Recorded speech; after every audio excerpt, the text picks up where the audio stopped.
റഷ്യയുടെ എയർബേസുകളിൽ Ukraine ATACMS ഉപയോഗിച്ച് ആക്രമിക്കുന്നത് അടുത്തിടെ വർദ്ധിച്ചിട്ടുണ്ട്.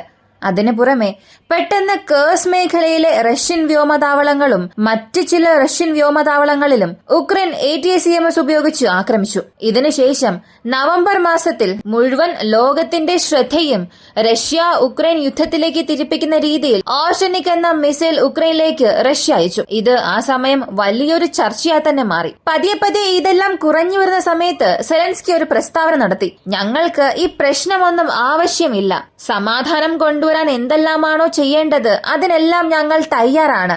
ഇതിനുശേഷം നയതന്ത്രമാണ് ഒരു വഴിയെങ്കിൽ അതിനും ഞങ്ങൾ തയ്യാറാണെന്ന് ഒരു പ്രസ്താവന പുറത്തുവിട്ടു. എന്നാൽ ഇപ്പോ സംഭവിച്ചത് റഷ്യയുടെ റോസ്റ്റോവോണ്ടോൺ മേഖലയിലെ ടഗൻറോഗ് വ്യോമതാവളത്തിൽ ഇന്നലെ ഉക്രൈൻ നടത്തിയ എയർ സ്ട്രൈക്ക് ഒരു വലിയ ആഘാതം തന്നെ സൃഷ്ടിച്ചിട്ടുണ്ട്. റിട്ടാലിയേഷൻ നടപടി ഞങ്ങൾ സ്വീകരിക്കും, തിരിച്ചടിക്കാൻ ഞങ്ങൾ തയ്യാറാകും എന്ന് പറഞ്ഞുകൊണ്ടിരുന്ന റഷ്യയുടെ പ്രതിരോധ മന്ത്രാലയം ഇപ്പോ ഒരു കാര്യം മാറ്റി പറഞ്ഞിട്ടുണ്ട്. ഇവയ്ക്കെല്ലാം ഉക്രൈനെ കൊണ്ട് ഞങ്ങൾ മറുപടി പറയിപ്പിക്കും, ശരിയായ ഒരു തിരിച്ചടി റഷ്യ നൽകുമെന്ന് വളരെ ശക്തമായി തന്നെ അദ്ദേഹം ഒരു പ്രസ്താവന നൽകി. ഇതിന് പിന്നിൽ എന്താണ് സംഭവിച്ചത്, റഷ്യ ഉക്രൈൻ യുദ്ധത്തിൽ ഇപ്പോൾ എന്ത് സംഭവിക്കുന്നു, ഈ വീഡിയോയിലൂടെ വിശദമായി അറിയാം.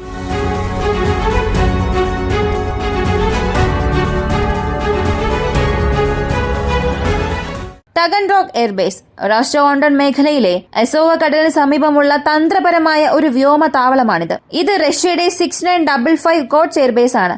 ഇവിടെയുള്ളത് 5th എയർ ഗ്രൂപ്പ്സിലുള്ള സൈനികരാണ്. ഈ സൈനികർ താമസിക്കുന്ന വ്യോമതാവളത്തിന് നേരെ ഉക്രൈൻ പൊടുന്നനെ അവരുടെ ആക്രമണം നടത്തി. ഈ ആക്രമണം എങ്ങനെ സംഭവിച്ചു എന്ന് ചോദിച്ചാൽ അന്ന് അതിരാവിലെ ഉറങ്ങിക്കിടന്ന പട്ടാളക്കാരുടെ ഷിഫ്റ്റ് ആ സമയമായിരുന്നു മാറ്റിയത്.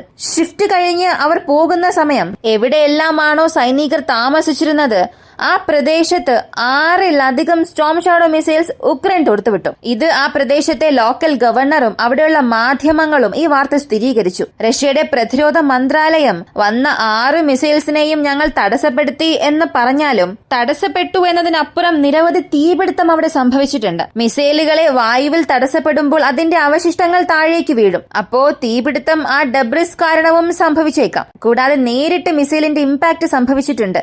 എന്നാൽ ഇമ്പാക്ട് ഉണ്ടാക്കിയതിന്റെ യാതൊരു പ്രൂഫും ഇപ്പോൾ വരെയും ലഭിച്ചിട്ടില്ല. അവിടെയുള്ള ലോക്കൽ റെസിഡൻസിന്റെ തെളിവുകൾ അല്ലെങ്കിൽ ആ മിസൈൽ ഇന്റർസെപ്റ്റ് ചെയ്തതിന്റെ ചില ചിത്രങ്ങൾ, കൂടാതെ അവിടെയുള്ള വഴികളിൽ ATACMSന്റെ സ്പെയർ പാർട്സ് ചിതറിക്കിടക്കുന്ന വീഡിയോസും ഇമേജസും ഓൺലൈനിൽ അവൈലബിൾ ആണ്. അപ്പോ ഇന്റർസെപ്ഷൻ അവിടെ സംഭവിച്ചിട്ടുണ്ട്.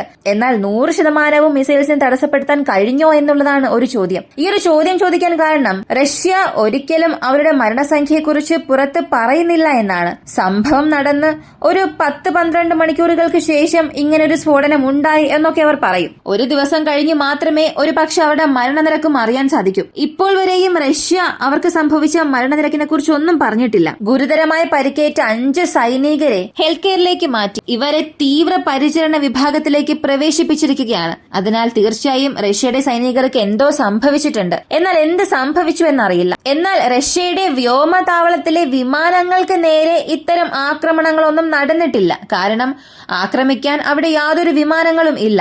ATACMS വെടിവെക്കാനുള്ള അനുമതി ഉക്രൈന് ലഭിച്ചതിന് ശേഷം ഈ ടാർഗറ്റ് സോണിനുള്ളിലെ 80% വിമാനങ്ങളും അത് സ്ട്രൈക്ക് എയർക്രാഫ്റ്റ് അല്ലെങ്കിൽ രഹസ്യാന്വേഷണ വിമാനങ്ങൾ ഇവയെല്ലാം റഷ്യ അവരുടെ മറ്റ് ഭാഗങ്ങളിലേക്ക് മാറ്റി. അതിനാൽ റഷ്യയുടെ വിമാനങ്ങൾ ഇവിടെ ഇല്ലാതിരുന്നപ്പോൾ ആ പ്രദേശത്ത് റഷ്യയ്ക്ക് ഒരു വലിയ ആഘാതം കൊടുക്കാൻ ഉക്രൈനെ കൊണ്ടായില്ല. അതുകൊണ്ട് ഈ സൈനികർ താമസിക്കുന്ന സ്ഥലങ്ങളെ നോക്കി അവർ ആക്രമിക്കാൻ തുടങ്ങി. ഇക്കാര്യങ്ങളെല്ലാം നമ്മെ ഒരു 2 വർഷത്തിന് പുറകിലേക്ക് കൊണ്ടുപോകും. 2022 അവസാനത്തോടെയായിരുന്നു റഷ്യൻ സൈനികർ ഒത്തുചേരുന്ന സ്ഥലങ്ങളിൽ ഉക്രൈൻ ഇങ്ങനെയുള്ള ആക്രമണങ്ങൾ നടത്തിയത്. അപ്പോ വീണ്ടും ഈ ഒരു യുദ്ധം ഏതോ ഒരു ഭാഗത്തിൽ വേഗത്തിലാകാൻ തുടങ്ങിയിട്ടുണ്ട്. അത് ഈ സംഭവത്തിലൂടെ തന്നെ ഉറപ്പിക്കാൻ സാധിക്കും. ഇതിനകം സെലൻസ്കി തങ്ങൾക്ക് സമാധാനം വേണമെന്നാണ് പറയുന്നത്. എന്നാൽ മറുവശത്ത് അവരുടെ സൈനികർ റഷ്യയ്ക്കുള്ളിൽ ATACMS ഉപയോഗിക്കുകയാണ്. ഇതെല്ലാം ഏത് രീതിയിലാണ് സമാധാനം കൊണ്ടുവരിക, അല്ലെങ്കിൽ ഉക്രൈൻ ഒരു സമാധാനം കൊണ്ടുവരുന്ന രീതിയിലുള്ള പശ്ചാത്തലം മാത്രമാണോ സൃഷ്ടിക്കുന്നത്? ഇതും ഒരു ചോദ്യമാണ്. സമാധാനം ഉണ്ടാകാൻ ഞങ്ങൾ എന്ത് വേണമെങ്കിലും ചെയ്യാൻ തയ്യാറാണ് എന്ന് പറയുന്ന ഒരു രാജ്യം ഇങ്ങനെയൊന്നും ഒരിക്കലും ചെയ്യില്ല. അനാവശ്യമായി റഷ്യയെ ചൊറിയുന്നത് കൊണ്ട് ഒന്നും അവിടെ നടക്കാൻ പോകുന്നില്ല. യുദ്ധം വീണ്ടും അവിടെ രൂക്ഷമാകും എന്ന് മാത്രം. ഇവരുടെ ലക്ഷ്യം ഒന്നേ ഒന്ന് മാത്രമാണ്: ബൈഡൻ ഓഫീസ് വിട്ട് പോകുന്നതിന് മുൻപ് ഏതെങ്കിലും ഒരു വലിയ എസ്കലേഷൻ കൊണ്ടുവരികയും നേരിട്ട് പാശ്ചാത്യ സൈനികരെ അകത്തേക്ക് എടുക്കാനുള്ള ഒരു ശ്രമം നടത്തും. അങ്ങനെ അല്ലെങ്കിൽ ട്രംപ് ഓഫീസിൽ വന്നാലും പ്രശ്നമില്ല, ഒരു പ്രത്യേക പോയിന്റിന് ശേഷം തങ്ങൾക്ക് സമ്മർദ്ദം വർദ്ധിക്കുന്നു എന്ന് പറയും. റഷ്യ ഞങ്ങൾ ഇങ്ങനെയെല്ലാം ചെയ്യുന്നു. ഒരു വിക്ടിം കാർഡ് അങ്ങനെ അവർ പ്രയോഗിക്കുകയും ട്രംപ് അഡ്മിനിസ്ട്രേഷൻ വന്നാൽ പോലും ഈ യുദ്ധത്തെ വലുതാക്കി കൊണ്ടുപോകാനുള്ള ശ്രമങ്ങൾ നടത്തും. ഇതിന് റഷ്യയുടെ മിനിസ്ട്രി ഓഫ് ഡിഫൻസ് ഒരേ ഒരു വരിയിൽ എല്ലാം പറഞ്ഞ് അവസാനിപ്പിച്ചു: ഇതിനൊന്നും ഉത്തരം പറയാതെ ഞങ്ങൾ വിടില്ല. ഉക്രൈൻ ചെയ്ത ഈ ഒരു തെറ്റിന് എത്രയും പെട്ടെന്ന് ഞങ്ങൾ ഒരു മറുപടി നൽകും. ഞങ്ങളുടെ റെസ്പോൺസിന് കാത്തിരിക്കുക എന്ന് പറഞ്ഞു. ഇതിനകം ഉക്രൈൻ ഇങ്ങനെ ചെയ്തതുകൊണ്ടാണ് ഓർഷനിക് എന്ന പുതിയ മിസൈൽ അവർ ഫയർ ചെയ്യുകയും മുഴുവൻ ലോകത്തിന്റെ ശ്രദ്ധ ഇങ്ങോട്ടേക്ക് വന്നത്. ഇപ്പോ ഇത് സംബന്ധിക്കുന്ന രീതിയിൽ അമേരിക്കയും അവിടെ ഇന്റലിജൻസ് റിപ്പോർട്ട് ഉക്രൈന് ഷെയർ ചെയ്തിട്ടുണ്ട്. അടുത്ത ചില ദിവസത്തിൽ, ഈ ആക്രമണം നടന്ന ചില ദിവസത്തിൽ തന്നെ പുതിയ രീതിയിലുള്ള ഏതെങ്കിലും ഒരു മിസൈൽ അല്ലെങ്കിൽ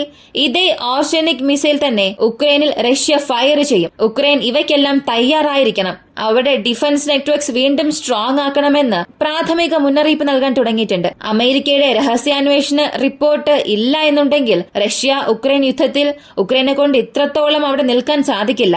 റഷ്യ അവരുടെ അതിർത്തിയിൽ സൈനികരെ കൊണ്ടുവരുന്നതും എവിടെയെല്ലാം അവർ പോകുന്നു, എവിടെയെല്ലാം കൂടുതൽ സൈനികർ ഉണ്ട്, ടാർഗറ്റ് കോർഡിനേറ്റ്സ് ഉൾപ്പെടെ എല്ലാം അമേരിക്കയാണ് ഉക്രൈന് നൽകുന്നത്.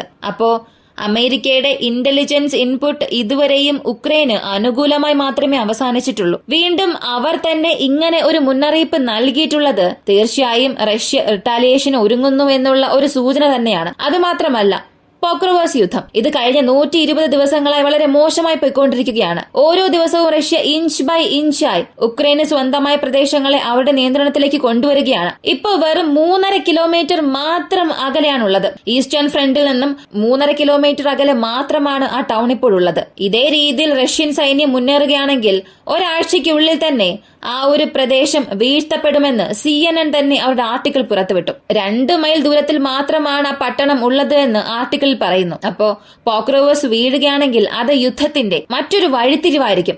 2024 അവസാനത്തിൽ റഷ്യയ്ക്ക് സംഭവിക്കുന്ന ഏറ്റവും വലിയ വിജയമായി മാറും. 2024 വിജയകരമായി അവസാനിപ്പിക്കാൻ റഷ്യയും ശ്രമിക്കും. കൂടാതെ പോക്രോവേഴ്സ് എന്നത് ഒരു ലോജിസ്റ്റിക് ഹബ്ബാണ്. നാളെ ഒരു പ്രദേശം റഷ്യയുടെ നിയന്ത്രണത്തിലായാൽ ഈ സ്ഥലങ്ങൾക്ക് ആവശ്യമായ വാണിജ്യ വിതരണം പടിഞ്ഞാറൻ ഭാഗത്തുനിന്ന് ലഭിക്കാൻ അല്ലെങ്കിൽ വീണ്ടും ഒരുപാട് പ്രദേശങ്ങളെ പിടിച്ചെടുക്കണം എന്ന് ചിന്തിച്ചാൽ അതിന് ഈ പോക്രോവേഴ്സ് എന്നത് വളരെ പ്രധാനപ്പെട്ടതാണ്. അപ്പോ വരാൻ പോകുന്ന ദിവസങ്ങളിൽ വീണ്ടും ഈ പോക്രോവേഴ്സ് എന്നത് ഒരു ചർച്ചയായി മാറാൻ പോവുകയാണ്. ഇത്തവണ സിറിയയെക്കുറിച്ച് ഒരുപാട് അപ്ഡേറ്റ്സ് ലഭിച്ചിട്ടുണ്ട്.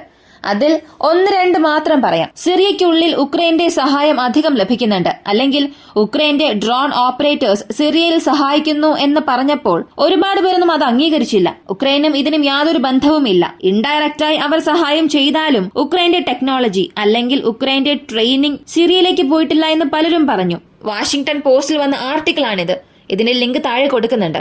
വ്യക്തമായി അതിലൊരു കാര്യം പറഞ്ഞിട്ടുണ്ട്: ഉക്രൈൻ, തുർക്കി ഇവർ രണ്ടുപേരും ചേർന്ന് ഒരു സർപ്രൈസ് അറ്റാക്ക് നടത്തിയതുകൊണ്ടാണ്. അതും തുർക്കിയുടെ ഡ്രോൺ ഓപ്പറേറ്റേഴ്സിന് അവിടെ വലിയൊരു പങ്കുണ്ടായിരുന്നു ഡമാസ്കസിനെ പിടിച്ചെടുക്കാൻ. ഇങ്ങനെ ഉക്രൈന്റെ സഹായവും തുർക്കിയുടെ സർപ്രൈസ് കൗണ്ടർ ഒഫൻസീവും കാരണം അസാദിന്റെ ഭരണം വീണു. അതിലവർ പറഞ്ഞത് തുർക്കിയും ഉക്രൈനും ചേർന്ന് അവരെ സഹായിച്ചുവെന്നാണ്. കൂടാതെ അസാദ് ഗവൺമെന്റിൽ നിന്ന് യാതൊരു സൈനികരും അവിടെ യാതൊരു പ്രതിരോധവും നൽകിയിട്ടില്ല.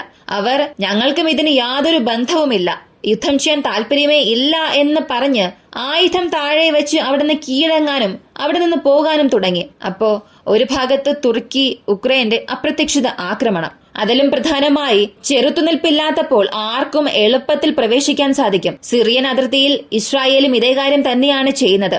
അവർ ഓരോ ഔട്ട് പോസ്റ്റിനെ പിടിച്ചെടുക്കുകയാണ്. അതെല്ലാം തന്ത്രപ്രധാനമായ പോയിന്റുകളാണ്. ഹെർമൻ മൗണ്ട് വളരെ സ്ട്രാറ്റജിക്കലി ഇമ്പോർട്ടന്റ് ആയ ഒരു പ്രദേശമാണ്. കാരണം ഇസ്രായേലിന് അതൊരു പ്രതിരോധ മേഖലയാണ്. അതിനെ അവർ പൂർണ്ണ നിയന്ത്രണത്തിലാക്കിയാൽ നാളെ ഒരു പ്രശ്നം വരുന്നു, അല്ലെങ്കിൽ സിറിയയ്ക്കുള്ളിൽ ഇസ്രായേലിന് ഗ്രൗണ്ട് വഴി എന്തെങ്കിലും ഒരു പ്രശ്നം വന്നാൽ ഈ ഒരു മല ഇസ്രായേലിന് ഒരു വലിയ പ്രതിരോധമായി, ഒരു മതില് പോലെ തന്നെ അവിടെ നിൽക്കും. അത്രത്തോളം വളരെ പ്രധാനപ്പെട്ട ഒരു പ്രദേശം. ഈ ഒരു വീഡിയോയെ കുറിച്ചുള്ള നിങ്ങളുടെ അഭിപ്രായം കമന്റിൽ പറയുക. വീഡിയോ ഇഷ്ടമായാൽ ലൈക്ക് ചെയ്യുക, ഷെയർ ചെയ്യുക. നമ്മുടെ ചാനൽ ആദ്യമായി കാണുന്നവരാണെങ്കിൽ മറക്കാതെ സബ്സ്ക്രൈബ് ചെയ്ത് സപ്പോർട്ട് ചെയ്യുക. മറ്റൊരു വീഡിയോയുമായി വീണ്ടും കാണാം.